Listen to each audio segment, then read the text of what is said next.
The glint of the auction hammer caught the midday sun as Josephine Ellison stood trembling on the makeshift platform, her fate hanging on the whims of men who saw her as nothing more than collateral for her father's unpaid debts. In that moment, as dust swirled around the crowd gathered in Silver Creek, Colorado, 1876, she caught the eye of a stranger leaning against a hitching post, a man whose steely gaze would change the course of her life forever. Josephine's hands were bound loosely before her, a symbolic gesture that felt all too real as she surveyed the crowd of ranchers, miners, and townspeople who had gathered for the spectacle.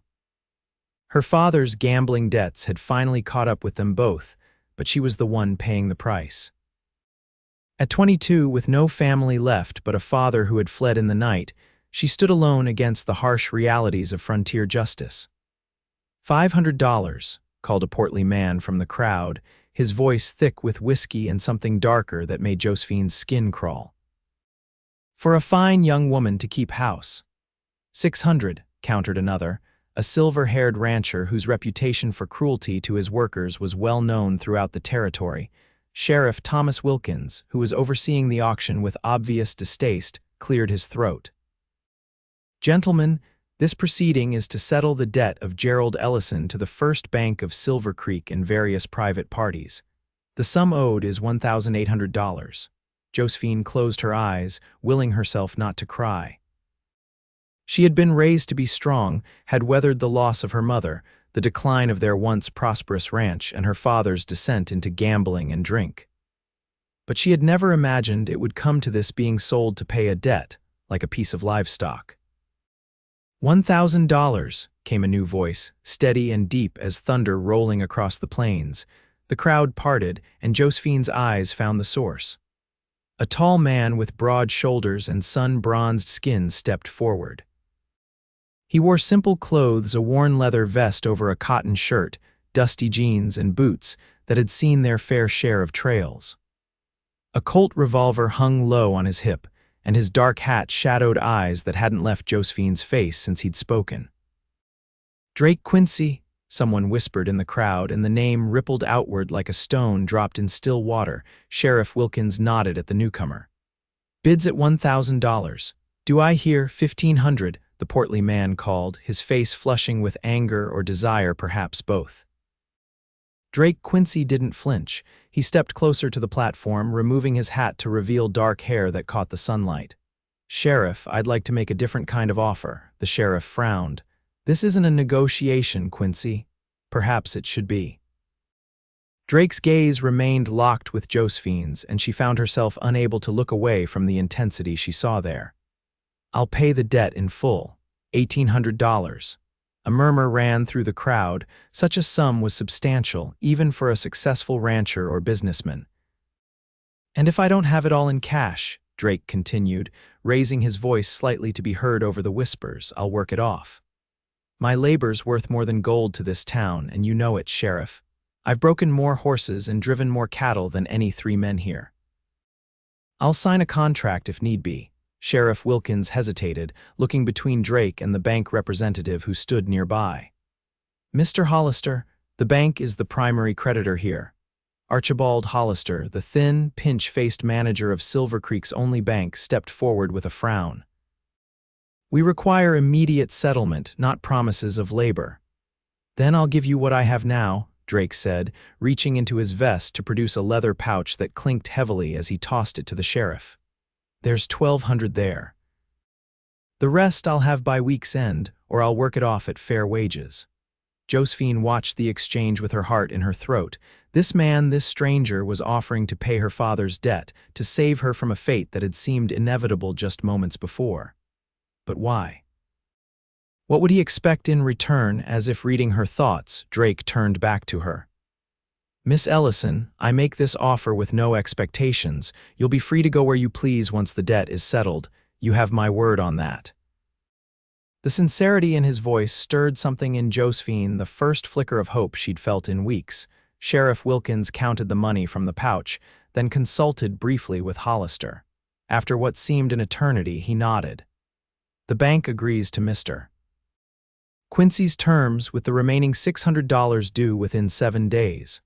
Relief washed over Josephine like a cool rain after months of drought. The sheriff stepped onto the platform and untied her hands, his expression apologetic. "I'm sorry it came to this, Miss Ellison. Your father put us all in a difficult position." She nodded, unable to speak past the tightness in her throat. As she stepped down from the platform, the crowd began to disperse, some looking disappointed, others simply curious about the unexpected turn of events. Drake Quincy approached her slowly as one might approach a spooked horse. "Miss Ellison," he said, his voice softer now that they were face to face. "My ranch is about 5 miles west of town. You're welcome to stay there until you decide what you want to do next." Josephine studied him, trying to discern his true intentions. He was handsome in a rugged way, with a strong jaw shadowed by stubble and eyes the color of a summer storm. But it was the kindness in those eyes that finally convinced her. "Why did you do it, Mr. Quincy?" She asked, her voice steadier than she felt. "You don't know me." A small smile touched his lips. "I know enough. I know no person should be auctioned like cattle, no matter the circumstances. And I know your father was a fool, but that's not your burden to bear." "The debt will be settled," he assured her, "and then you'll owe me nothing."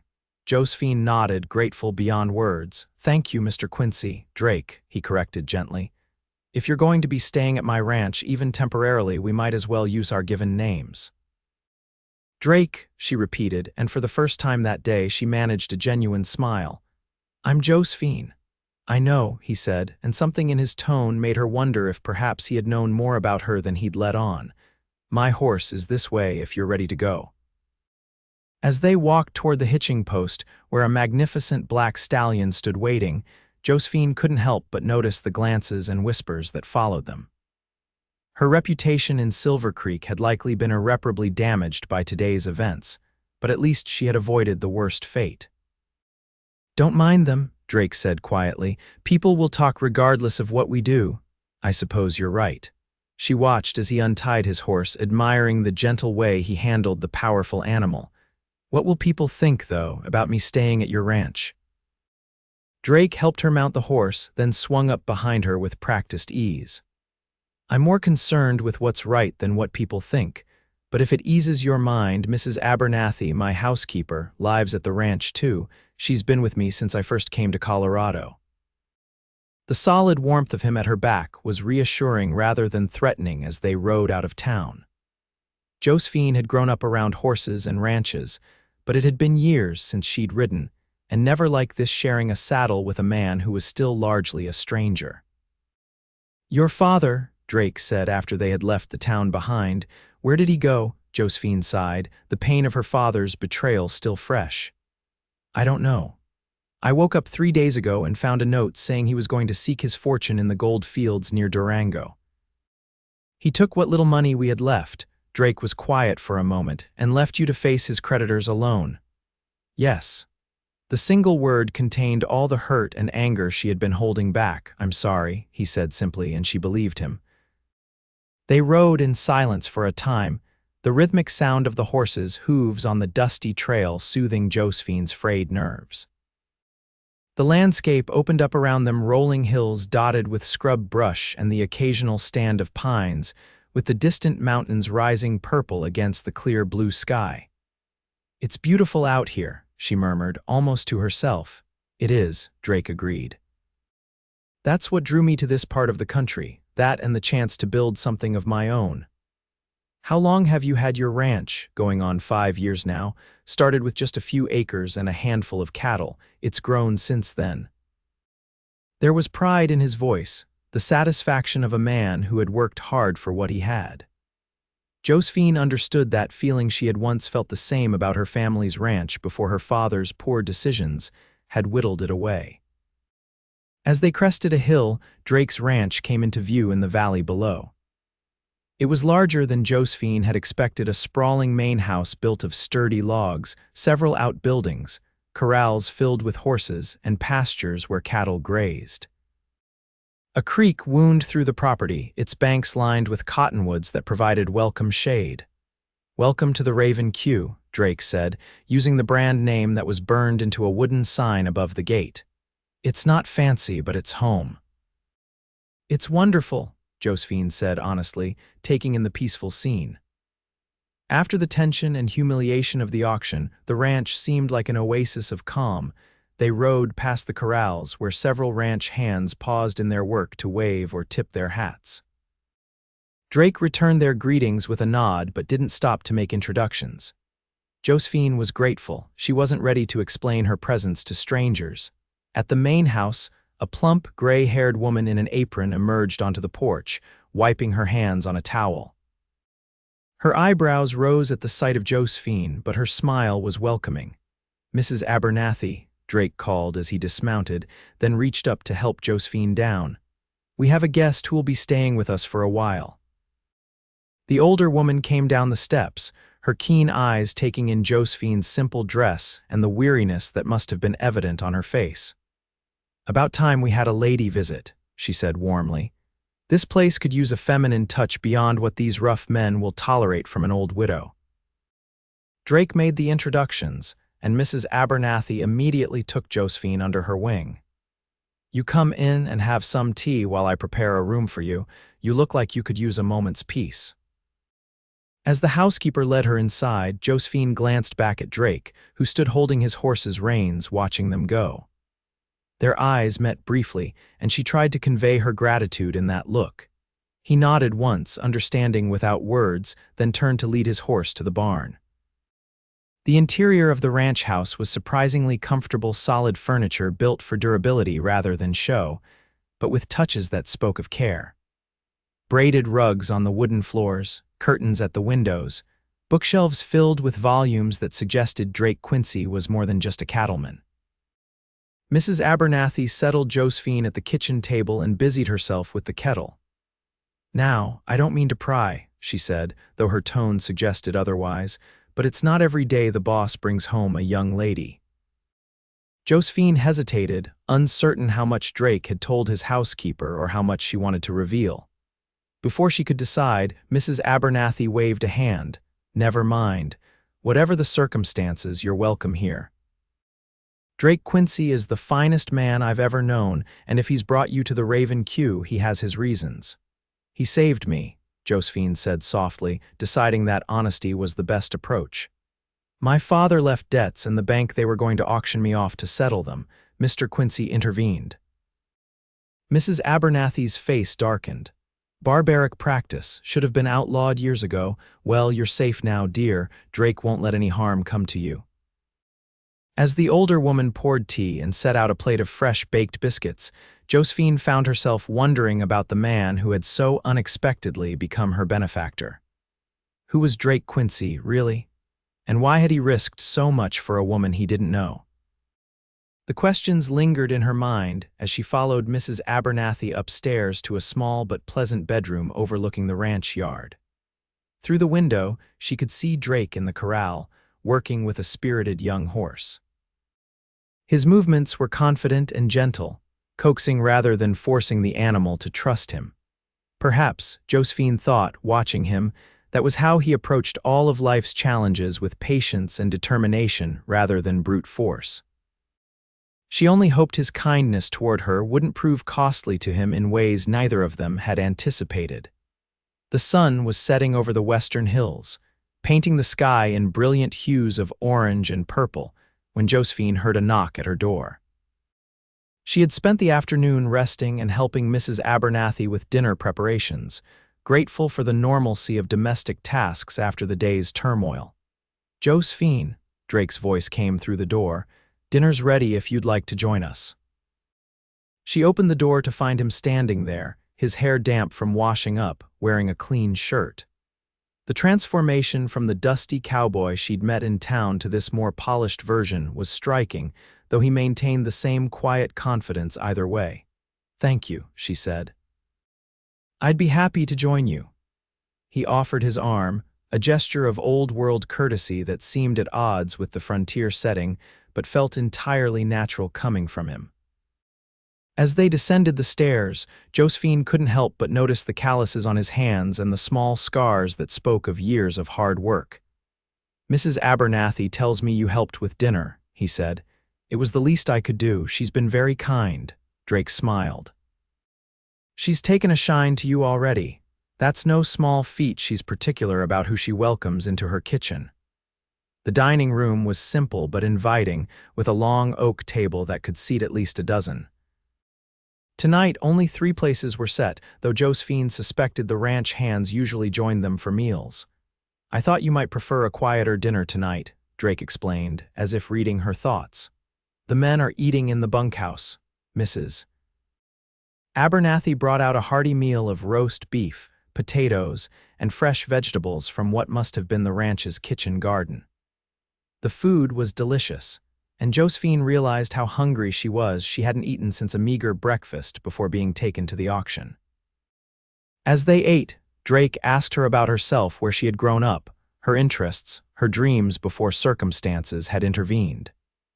He listened attentively to her answers, seeming genuinely interested in knowing her as a person rather than just as someone he had rescued. "I was raised on a ranch not unlike this one," she told him. "My mother died when I was 16, and after that, my father changed.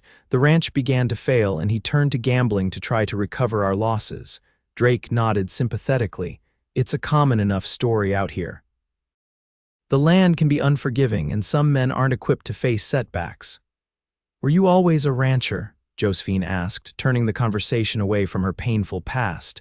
A shadow crossed his face briefly. "No, I came west after the war. Spent some time as a cavalry scout, then as a marshal in Kansas, before deciding I'd seen enough violence to last a lifetime." "You fought in the war between the states?" "With the Union, yes. I was young, too young, really, but determined to do my part." He took a sip of water, clearly not wanting to dwell on those memories. "The ranch has been a kind of healing for me." Mrs. Abernathy, who had been quietly eating her dinner, nodded in agreement. This place was nothing but a run-down shack and overgrazed pasture when Drake bought it. "Look at it now." Pride crept into Drake's expression. "We've worked hard, all of us, and we've been lucky with the weather and the cattle market these past few years."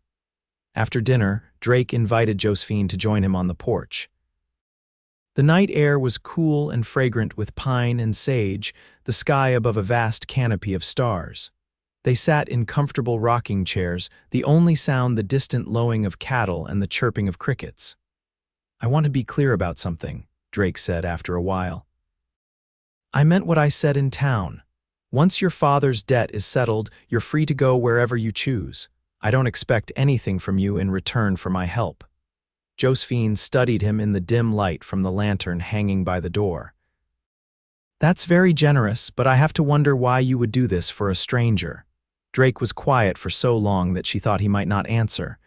When he did, his voice was low and introspective. "I saw something in your eyes up on that platform, a dignity and strength that reminded me of my sister, Jane. She found herself in a similar situation after her husband died, leaving debts she knew nothing about."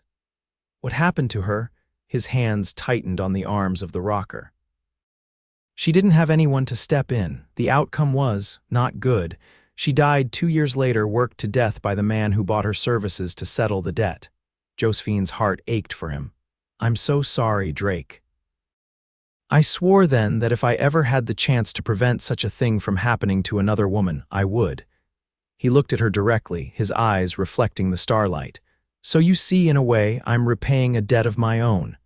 The honesty of his answer touched her deeply. Here was a man shaped by loss and hardship, yet still capable of profound compassion. She wondered what kind of woman Jane Quincy had been to inspire such devotion in her brother that he would extend it to a stranger years after her death. "Thank you for telling me," Josephine said softly. "And thank you for what you did today. I don't know what would have happened if—" "Don't," he interrupted gently. "Don't torture yourself with what might have been. You're safe now, and that's what matters." They sat in companionable silence after that, watching as a sliver of moon rose over the eastern horizon. Josephine felt more at peace than she had in months, perhaps years. Tomorrow would bring new challenges. She would need to figure out what to do with her life now that everything she had known was gone. But tonight, in this moment, she was content simply to breathe freely under the vast Colorado sky. As Drake walked her back inside and bid her good night at the foot of the stairs, Josephine had the strange sensation that she had known him much longer than a single day. There was an ease between them that defied explanation, a sense of mutual understanding that usually took weeks or months to develop. Perhaps it was the intensity of the circumstances that had brought them together, or perhaps it was something more, a recognition of kindred spirits that transcended conventional acquaintance. Whatever it was, Josephine knew that Drake Quincy had already become more than just her rescuer. He was becoming a friend, and that was something she had sorely needed. The morning dawned clear and bright, sunlight streaming through the curtains of Josephine's room. For a moment, she lay disoriented, forgetting where she was. Then the events of the previous day came rushing back: the auction, Drake's intervention, her arrival at the Raven Q Ranch. She dressed in the same clothes she had worn yesterday, wishing she had brought more with her. But there had been no time to pack, the sheriff's men having arrived at dawn to take her to town for the auction. Everything she owned was still at her father's small house on the outskirts of Silver Creek. When she went downstairs, she found Mrs. Abernathy already busy in the kitchen, the smell of coffee and frying bacon filling the air. The housekeeper looked up with a smile.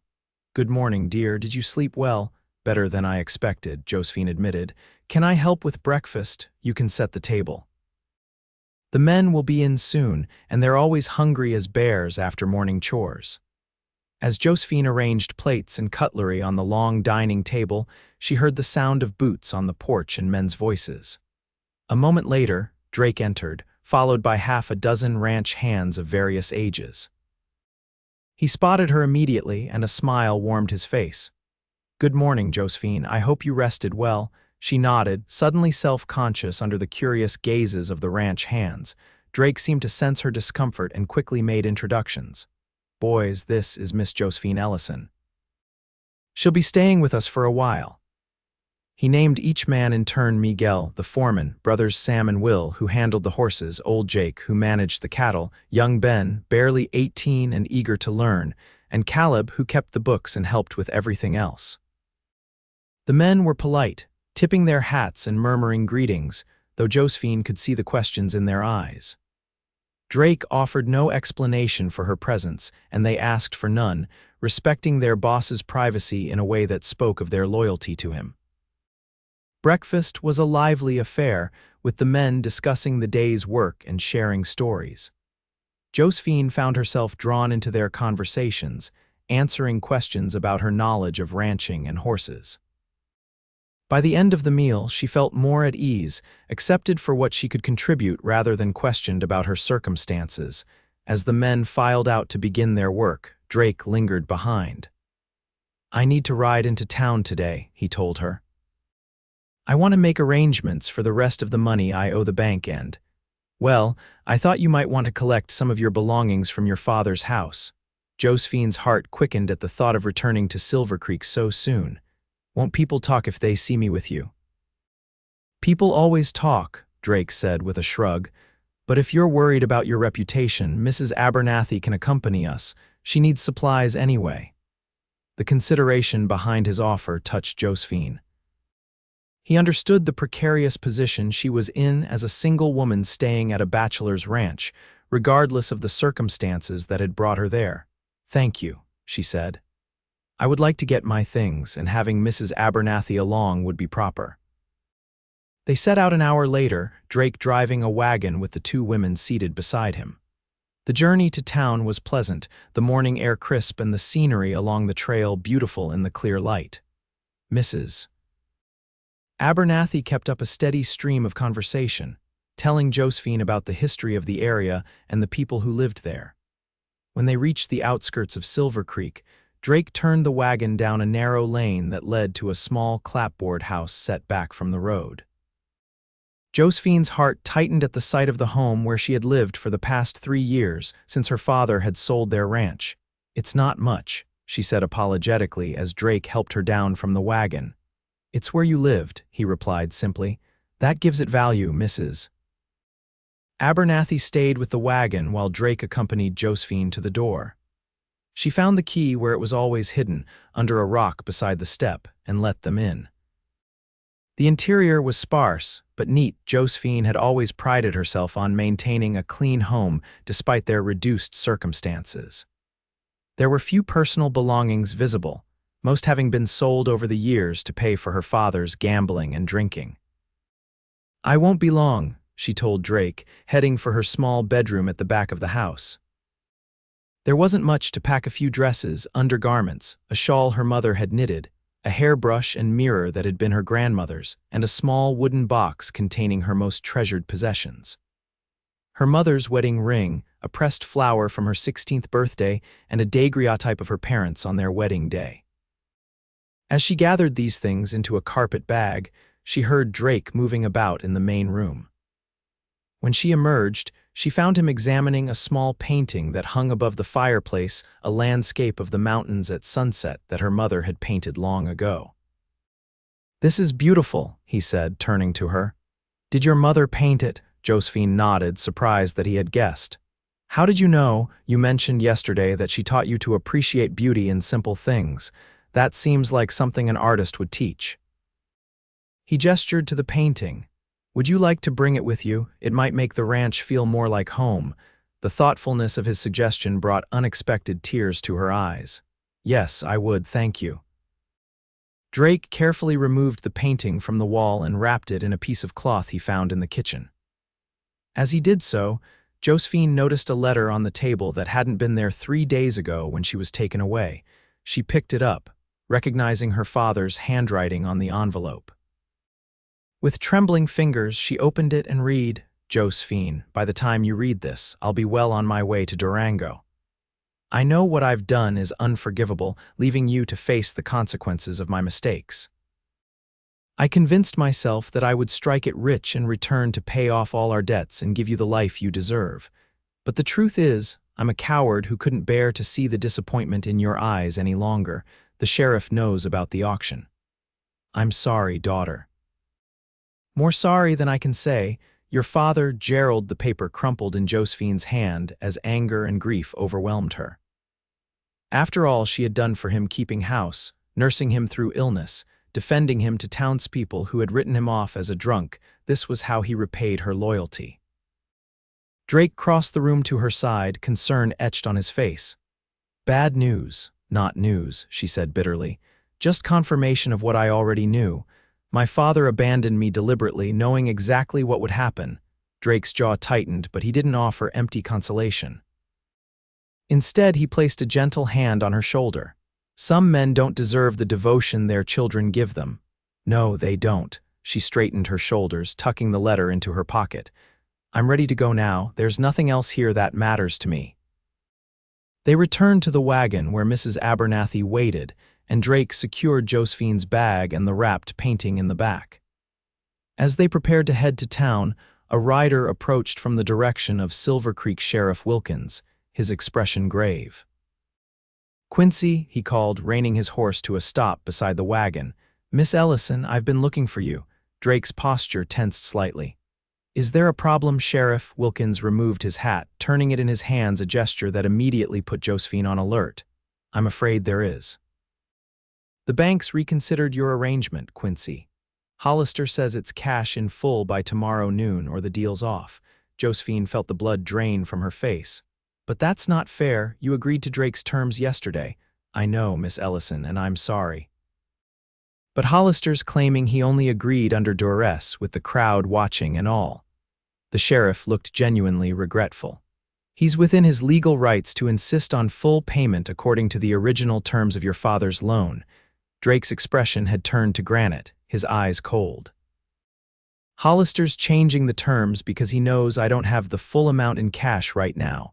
"What's really going on here, Sheriff?" Wilkins sighed, glancing around as if to ensure they were alone. "Look, I shouldn't be telling you this, but Jasper Harlow's been pressuring the bank. He wanted Miss Ellison at that auction, and he's not happy about how things turned out." Josephine shuddered at the mention of Harlow, the portly man who had bid on her, known throughout the county for his mistreatment of women. He owned the largest saloon in Silver Creek and had a reputation for turning desperate women into entertainers who rarely saw the light of day. "So Harlow's pulling strings," Drake said flatly, and Hollister's dancing to his tune, pretty much. Harlow has investments in the bank, gives him some influence. Wilkins replaced his hat. I'm just giving you fair warning. If you can't come up with the full 1,800 by noon tomorrow, the auction will be rescheduled, and I doubt it'll go your way a second time. Harlow's already lining up supporters. As the sheriff rode away, Josephine turned to Drake, panic rising in her chest. What are we going to do? You said you only had 1,200. Where will we get another $600 by tomorrow? Drake's face was set in determined lines. I have some options. Don't worry, Josephine, I won't let them put you back on that auction block. Mrs. Abernathy reached across to pat Josephine's hand. Drake Quincy's a man of his word. If he says he'll find the money, he will. Josephine wanted desperately to believe them both, but fear had taken root in her heart. She had briefly tasted freedom, only to have it threatened once again. And now Drake was being drawn deeper into her troubles, risking more than just money to help her. As they continued to town, the weight of worry sat heavy on her shoulders. She watched Drake's profile, noting the determination in the set of his jaw and the calculating look in his eyes as he drove the wagon towards Silver Creek. Whatever he was planning, she hoped it wouldn't cost him too dearly. The main street of Silver Creek was bustling with midday activity when they arrived. Drake pulled the wagon to a stop in front of the general store, helping both women down before securing the horses. Mrs. Abernathy, why don't you start your shopping? He suggested. Josephine and I need to make a stop at the bank. The housekeeper nodded, understanding the gravity of the situation. I'll take my time. Come find me when you're done. As they walked toward the imposing brick building that housed the First Bank of Silver Creek, Josephine felt the stares of townspeople following them. News of yesterday's auction and Drake's intervention had clearly spread. Hold your head high, Drake murmured, placing a protective hand at the small of her back. You've done nothing to be ashamed of. His confidence bolstered her, and by the time they entered the bank, Josephine had composed herself, determined to face Archibald Hollister with dignity rather than fear. The bank manager was in his office, a glass-walled room visible from the main floor. When he saw them, his thin face registered surprise and then wariness.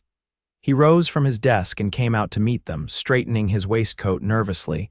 Mr. Quincy, Miss Ellison, this is unexpected. Drake's voice was controlled but cold. Is it?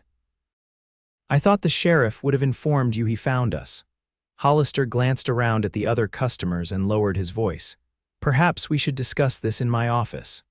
Once the door was closed behind them, the banker's demeanor changed, becoming more assertive. I assume Sheriff Wilkins told you about the change in terms. The bank requires full payment by noon tomorrow. He mentioned it, Drake said evenly. He also mentioned that Jasper Harlow's been putting pressure on you. Hollister's face flushed. Mr. Harlow is a valued customer and investor in this institution, but our decision is based solely on business considerations. I'm sure, Drake's tone made it clear he believed nothing of the sort. What about our agreement yesterday? I gave you $1,200 in good faith, which you'll receive back if you can't produce the full amount by the deadline.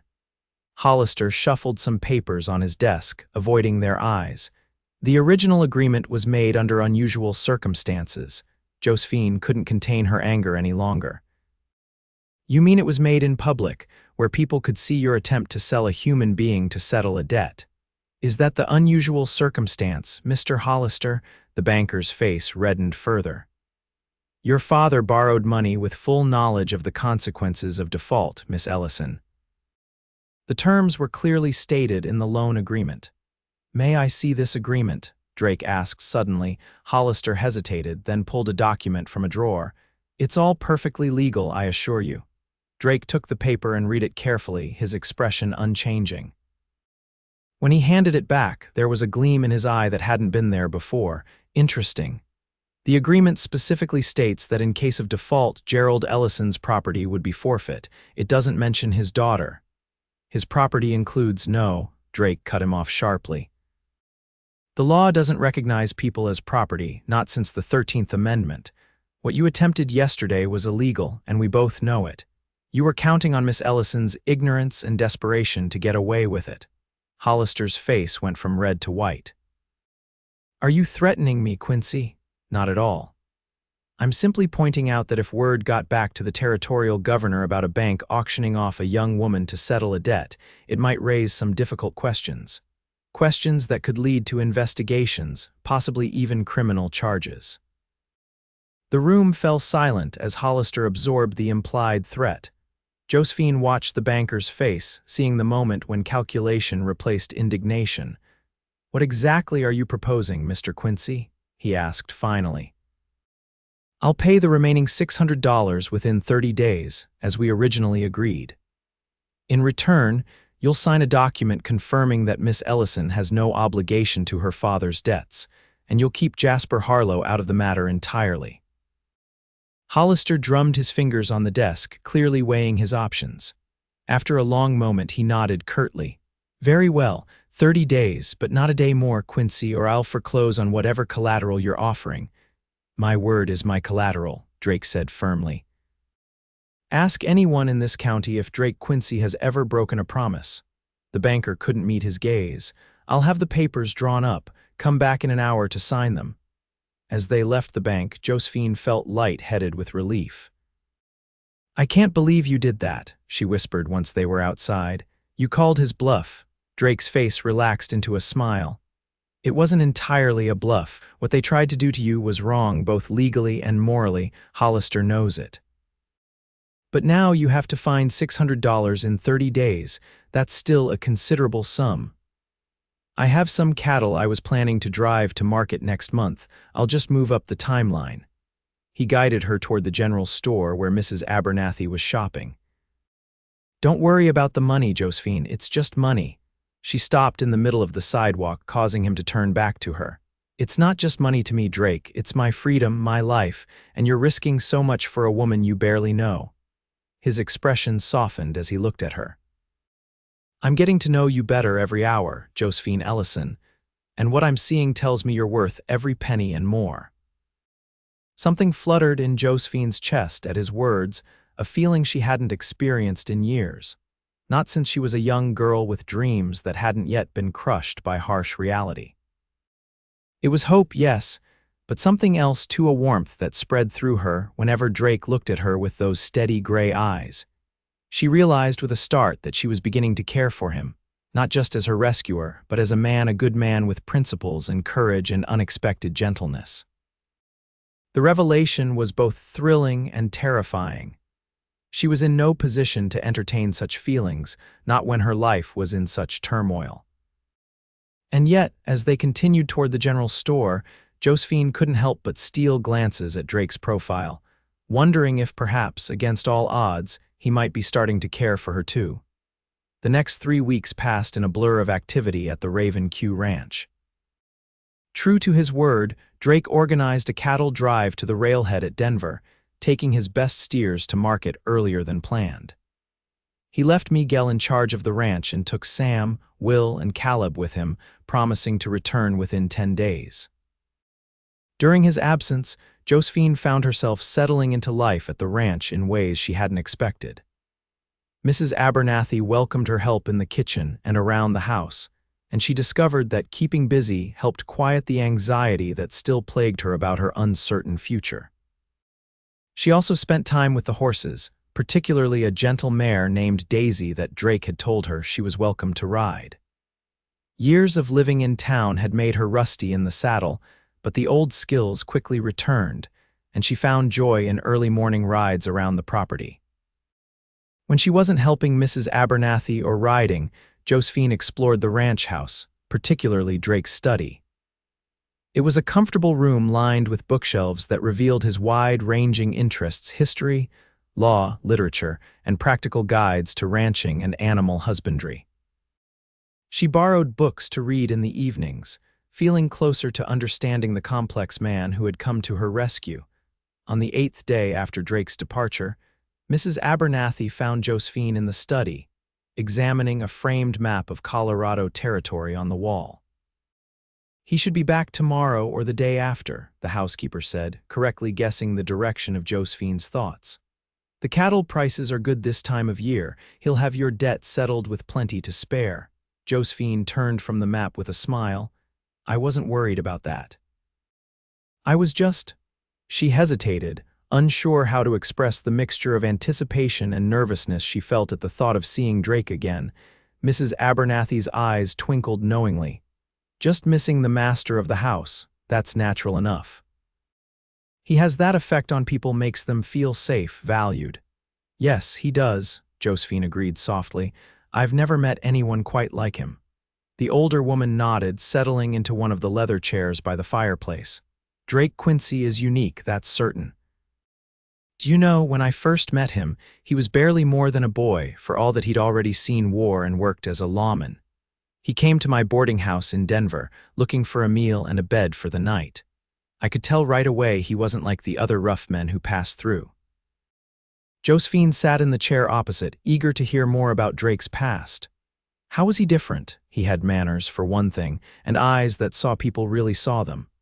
When my husband died a month later, leaving me with debts I couldn't pay, it was Drake who stepped in. Offered me a position here when he bought this place, said he needed someone who knew how to run a proper household. Mrs. Abernathy smiled at the memory. I thought he was just being kind to an old woman, but later I realized he was building something here, not just a ranch, but a home. A community of people who look out for one another.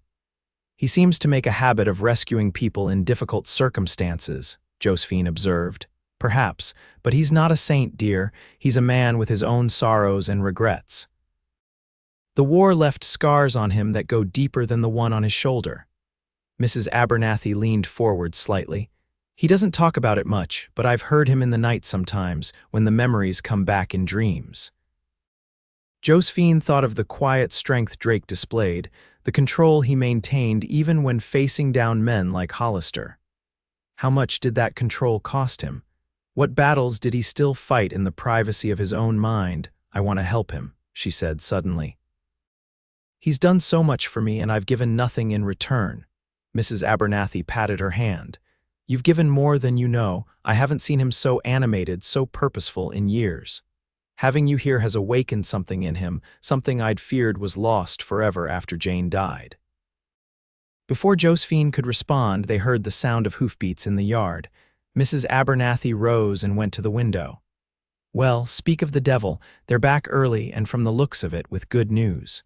Josephine's heart raced as she followed the housekeeper to the door. Outside, Drake and his men were dismounting, dusty and tired from the trail but smiling. Drake's face lit up when he saw Josephine on the porch, and he quickened his steps toward her. You're back early, she said, suddenly shy in the face of his obvious pleasure at seeing her. The cattle brought top dollar, he replied, removing his hat. And I didn't see any reason to linger in Denver when I had reason to hurry home. His words sent a warm glow through her, but before she could respond, Caleb approached with a leather pouch. The bank draft for the cattle, boss. $620, as agreed. Drake took the pouch and held it out to Josephine. This is yours, enough to settle your father's debt with some left over to give you a start wherever you choose to go. The reminder that she would be expected to leave once the debt was paid hit Josephine like a physical blow. In the comfort and security of the past weeks, she had allowed herself to forget that her stay at the Raven Q was temporary. Thank you, she said, taking the pouch with a forced smile. I'll go with you to the bank tomorrow if that's all right, Drake nodded, a shadow crossing his face. Of course, whatever you want, Josephine. That night, sleep eluded her as she wrestled with conflicting emotions. The debt would be paid, her obligation to Drake fulfilled. She would be free to go wherever she pleased, to start a new life away from the memories and humiliation of Silver Creek. But the thought of leaving the Raven Q, leaving Drake, filled her with a sadness so profound it felt like physical pain. In just a few short weeks, this place had become more of a home to her than anywhere she had lived since her mother died. And Drake had become essential to her happiness in ways she was only beginning to understand, did she have the courage to admit her feelings. To risk rejection by a man who had only ever offered her kindness and protection. Never any indication that he wanted more from her than gratitude. Morning came with no clear answers, only the certainty that she couldn't leave without at least trying to express what was in her heart. After breakfast, she rode with Drake to town, the journey filled with a tension that neither of them seemed able to break. At the bank, they were shown directly to Hollister's office. The banker seemed surprised to see them before the 30-day deadline but recovered quickly. Mr. Quincy, Miss Ellison, I trust you've come to settle the outstanding balance. Drake placed the bank draft on the desk. $600 as agreed. I'd like a receipt showing the debt is paid in full, and I want the document we discussed stating that Miss Ellison has no further obligation to her father's creditors. Hollister examined the draft and nodded, clearly disappointed that Drake had fulfilled his obligation ahead of schedule. He summoned a clerk to prepare the documents, and within half an hour, the transaction was complete. Josephine felt a curious mixture of relief and apprehension as they left the bank. She was free, truly free for the first time in years. No longer bound by her father's mistakes or dependent on Drake's charity. "What will you do now?" Drake asked as they walked back toward the livery stable where they had left their horses. His voice was carefully neutral, betraying nothing of his own thoughts. Josephine took a deep breath. "I've been thinking about that. I have some skills I can cook, so keep books. Perhaps I could find work in Denver or one of the other larger towns." Drake nodded, his eyes fixed on the distant mountains. "You do well in a city. There are opportunities for educated women there that you wouldn't find in a place like Silver Creek." "Yes, I suppose so." She hesitated, gathering her courage. "But the truth is, I've grown fond of this part of Colorado, of the ranch, Mrs. Abernathy, the men, and you, Drake." He stopped walking, turning to face her fully for the first time since they'd left the ranch that morning. "Josephine, please let me finish," she said quickly. "I know you've only ever offered me kindness and protection with no expectation of anything in return. And I wouldn't presume to think you might want me to stay for any reason other than friendship. But I've come to care for you, Drake Quincy, more than I should perhaps admit." His expression softened, a warmth kindling in his eyes that made her heart skip. "Josephine, I've been trying to find the right words all morning. I don't want you to go, not to Denver, not anywhere. These past weeks, having you at the ranch, seeing you each day, it's brought a light into my life that I didn't even know was missing." Hope blossomed in her chest. "Are you saying I'm falling in love with you," he said simply. "And I'm asking you to stay, not out of gratitude or obligation, but because you might in time come to feel the same way about me." Josephine's vision blurred with unexpected tears. "I already do. That's what I've been trying to tell you. I love you, Drake. I think I started falling for you the moment you stepped forward at that auction and offered your life in place of gold to save mine." The smile that broke across his face was like the sun emerging from behind clouds. He reached for her hands, holding them gently in his own. "Then stay, make the Raven Q your home, make a life with me if that's what you want." "It's exactly what I want," she whispered. Around them, the busy street of Silver Creek continued its daily bustle, but for Josephine and Drake, the world had narrowed to just the two of them, standing together at the beginning of something precious and unexpected. Drake raised one hand to gently brush a tear from her cheek.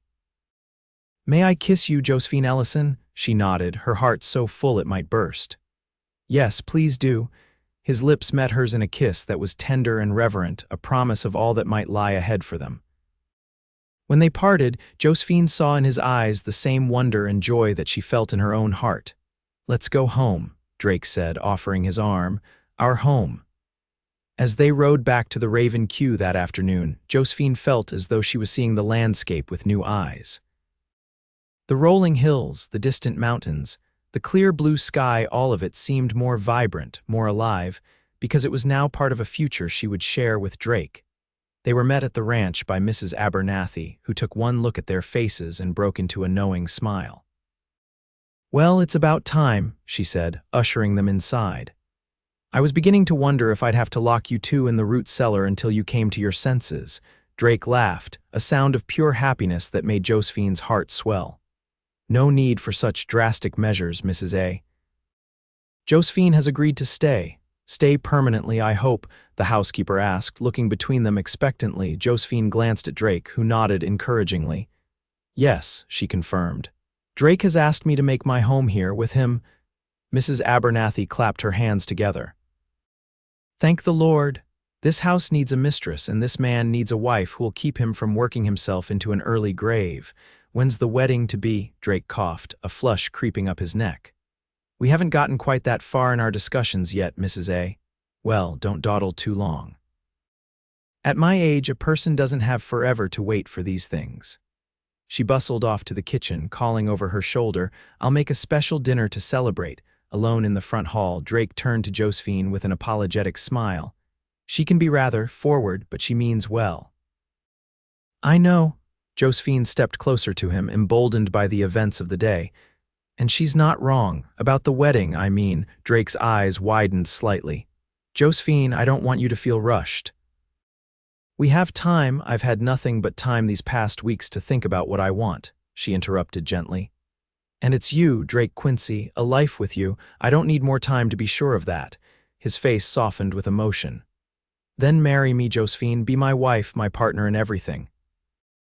Let me spend the rest of my days trying to make you as happy as you've made me. Yes, she said simply, reaching up to touch his cheek. 1,000 times yes. Drake gathered her into his arms, holding her as if she were the most precious thing in the world.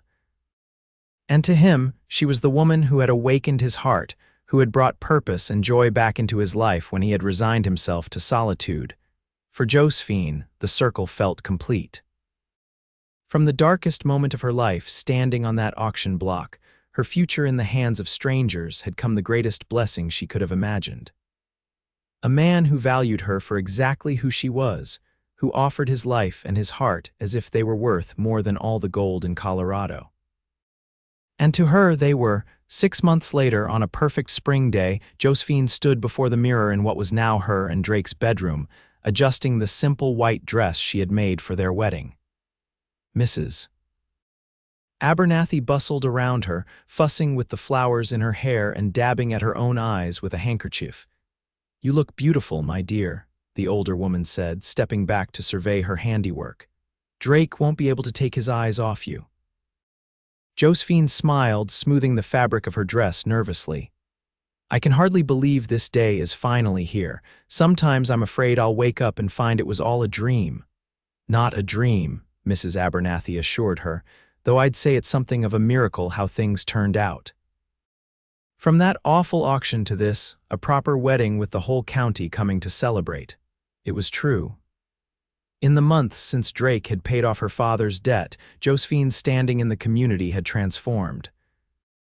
No longer whispered about as poor Gerald Ellison's daughter, she was now respected as the future Mrs. Drake Quincy, partner to one of the most successful ranchers in the county. The ranch had flourished too. With Josephine's help managing the household and books, Drake had been able to focus on expanding their cattle operations. They had purchased adjacent land, hired more hands, and even started a small breeding program for horses, using Josephine's knowledge from her childhood on her family's ranch. A knock at the door interrupted her thoughts. Josephine, Drake's voice called, are you ready? The preacher's here and guests are arriving. Mrs. Abernathy hurried to the door, opening it just a crack. It's bad luck for the groom to see the bride before the wedding. You go on down and wait with everyone else. Drake's chuckle carried through the door. Yes, madam, but don't keep me waiting too long. I've been patient enough these past months. After he'd gone, Mrs. Abernathy turned back to Josephine with a wink. That man is so in love with you it makes my old heart young again just to see it. And I with him, Josephine replied softly. They had decided to hold the wedding at the ranch, with the ceremony taking place in the front yard under an arch of spring flowers that the ranch hands had helped construct. Guests would then move to the barn, which had been cleaned and decorated for the celebration afterward. When Josephine descended the stairs a short time later, she found Miguel waiting to escort her. The foreman had become like a brother to her in the months she had lived at the ranch, and when she'd asked him to give her away, he had accepted with tears in his usually stoic eyes. You look beautiful, Miss Josephine, he said now, offering his arm. The boss is a lucky man. Thank you, Miguel, for everything. Outside, the spring air was fragrant with wildflowers and new growth. Guests had gathered in rows of chairs facing the flower arch, where Drake stood waiting with the preacher. When the musician began playing and Josephine appeared on Miguel's arm, a hush fell over the assembly. Drake's face, when he turned and saw her, was a study in awe and love. He seemed to forget to breathe for a moment, his eyes never leaving hers as she walked the short distance to join him beneath the arch.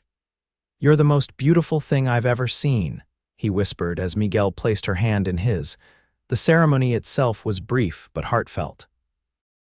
They exchanged vows they had written themselves, promising to stand by each other through whatever life might bring, to cherish and protect one another, to build a home and a legacy together. When the preacher pronounced them husband and wife, Drake's kiss was both tender and passionate, a declaration before all their friends and neighbors of the depth of his love for her. The cheers and applause that erupted around them were a joyful affirmation of the community's support for their union.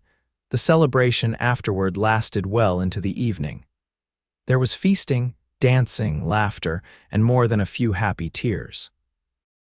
Even Archibald Hollister from the bank made an appearance, offering stilted congratulations that nonetheless represented a kind of peace treaty between them. As the sun began to set, casting long golden shadows across the ranch yard, Drake drew Josephine away from the festivities and toward the corral where they had first connected over their shared love of horses. "Are you happy, Mrs. Quincy?" he asked, pulling her close against the cooling evening air. "Happier than I ever dreamed possible," she answered truthfully. "And you, any regrets about that day you decided to bid on a stranger at an auction?" His arms tightened around her. "Only that I didn't find you sooner. But we have the rest of our lives ahead of us now, and I intend to make every day count." As they stood together, watching the stars begin to appear in the deepening blue of the sky, Josephine reflected on the strange and winding path that had brought her to this moment. From the depths of despair on that auction block to the heights of joy in her new husband's arms, it had been a journey she could never have anticipated. "What are you thinking?" Drake asked, his voice a low rumble against her ear. "I was thinking about value," she replied. "About how sometimes the things that seem like our greatest tragedies can lead to our greatest blessings. About how you said that day that your life was worth more than gold. And it is," he said simply, "but what I didn't know then was how much more valuable life would become with you in it." Josephine turned in his arms to face him, her heart so full it seemed impossible to contain all she felt. "I love you, Drake Quincy. Thank you for saving me that day and every day since." "Thank you for saving me right back," he whispered against her lips before claiming them in a kiss that promised forever.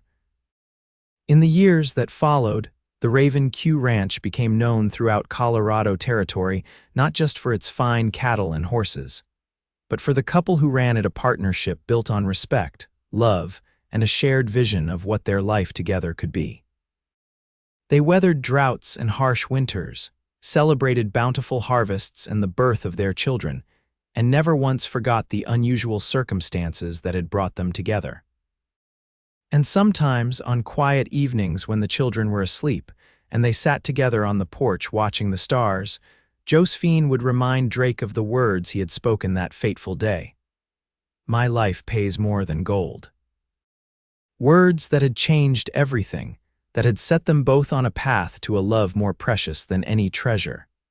10 years after their wedding, the Raven Q Ranch had grown into one of the most prosperous operations in Colorado. Drake and Josephine had 3 children, 8-year-old twins Jane and James, named for Drake's sister and Josephine's grandfather, and 4-year-old Daniel, a spirited boy who already showed his father's affinity for horses. The main house had been expanded to accommodate their growing family, and the original ranch buildings had been joined by new barns, corrals, and a schoolhouse where Josephine taught not only their own children but those of their ranch hands and neighboring families. On the anniversary of the day Drake had intervened at the auction, they always took time to reflect on how far they had come. This year, they rode together to a hilltop overlooking the ranch, picnic basket packed by Mrs. Abernathy, who, despite threatening to retire each year, remained as devoted to the family as ever, tied to Drake's saddle. "Look at it all," Josephine said as they spread their blanket under the shade of a pine tree. "Sometimes I still can't believe this is our life." Drake's smile was tender as he unpacked their lunch. "It's quite a change from that first day you came here. Remember how nervous you were? How could I forget? I had no idea what to expect from the man who just paid a small fortune to keep me from being auctioned off." She leaned against him, comfortable in the physical closeness they had cultivated over years of marriage. "I certainly never expected to fall in love with him." "Nor I with you," Drake admitted, wrapping an arm around her shoulders. "I just knew I couldn't stand by and watch what was happening to you. Everything else, all this," he gestured toward their sprawling ranch below, "was an unexpected blessing." They ate their lunch in companionable silence, watching the activities on the ranch below, men moving cattle from one pasture to another. Smoke rising from the cookhouse chimney, their children playing near the corral under Miguel's watchful eye. "I had a letter from my father yesterday," Josephine said after a while. Drake's arm tightened slightly around her. Gerald Ellison had reappeared in their lives 5 years earlier, broken and penniless after years of chasing elusive fortunes in mining camps across the West. Drake had been angry at first, reluctant to allow the man who had abandoned Josephine to debt and auction back into their lives. But Josephine, with her capacity for forgiveness, had insisted on at least hearing what her father had to say. "What does he want?" Drake asked, his voice carefully neutral. "Nothing. He's still working at that livery stable in Pueblo. Says he's staying sober, saving a little money." She picked a wildflower from beside the blanket, twirling it between her fingers.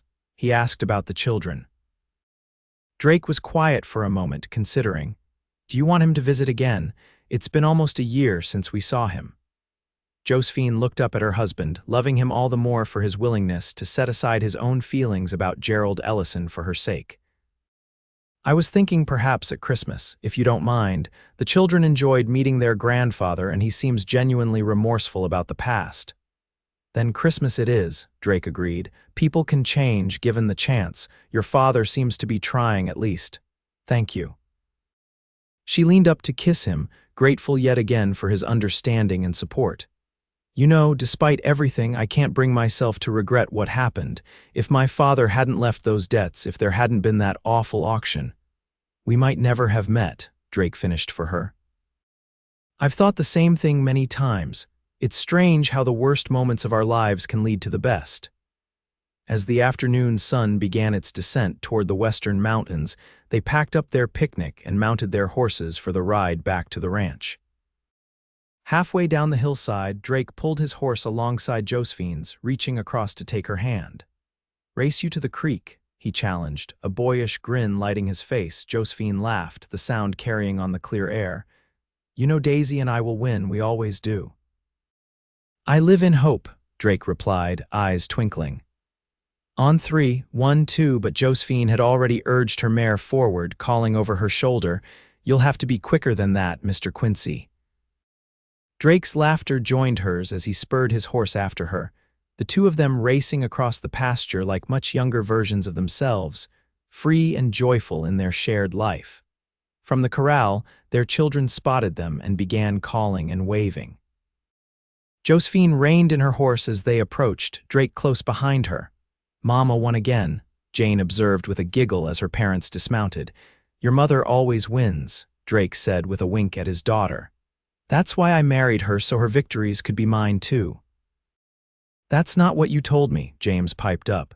"You said you married Mama because she was the prettiest, smartest lady in all of Colorado Territory." "That too," Drake agreed, swinging his son up onto his shoulders, "and because she makes the best apple pie west of the Mississippi." "And because you love her," little Daniel added solemnly from where he sat on the corral fence, his legs dangling. Drake's eyes met Josephine's over their children's heads, a lifetime of shared moments and unspoken understanding passing between them. "Yes," he said softly. "Most of all because I love her." Later that night, after the children were asleep and the ranch had settled into its nighttime quiet, Drake and Josephine sat on their bedroom balcony, looking out at the starry sky. His arm was around her waist, her head resting against his shoulder, a position as familiar and necessary to them as breathing. 10 years, Drake murmured, pressing a kiss to her temple. The best 10 years of my life, mine too, Josephine agreed. Though I expect the next 10 will be even better. Is that so? And what makes you think that, Mrs. Quincy? She turned in his arms, reaching up to trace the lines that time and weather and laughter had etched around his eyes. Because we keep getting better at this, at being together, at building our ranch, at raising our children. Every day I love you more than the day before, and I didn't think that was possible when we started. Drake's eyes darkened with emotion. I feel exactly the same way. Sometimes I wake up in the night and watch you sleeping beside me, and I can hardly believe how fortunate I am. We both are, she whispered, leaning in to kiss him softly. So fortunate that a desperate moment led to such a beautiful life. As their kiss deepened, both of them grateful for the privacy of their balcony under the vast canopy of stars, Josephine thought once more of that day on the auction block, of the moment when a stranger had stepped forward and declared that his life was worth more than gold. Drake had been right that day, though neither of them could have known just how right. What they had built together, their ranch, their family, their love, was beyond price, a treasure more valuable than all the gold in Colorado's mountains. And as she surrendered to the familiar passion of her husband's embrace, Josephine gave thanks once again for the twist of fate that had brought them together, for the courage that had allowed them to recognize what they had found in each other, and for the love that continued to grow with each passing day. In a world often harsh and unforgiving, they had created something enduring and beautiful, a life rich not in gold, but in moments of joy, in shared struggles overcome, in the legacy they would leave to their children. It was everything Josephine had ever wanted, though she hadn't known to dream of it until Drake Quincy had stepped into her life and changed everything. Their love story, begun in the most unlikely of circumstances, would continue to unfold over the decades to come a testament to the power of one brave decision, one moment of intervention, one declaration that some things in life are worth more than gold. And for Drake and Josephine Quincy, that would always be true.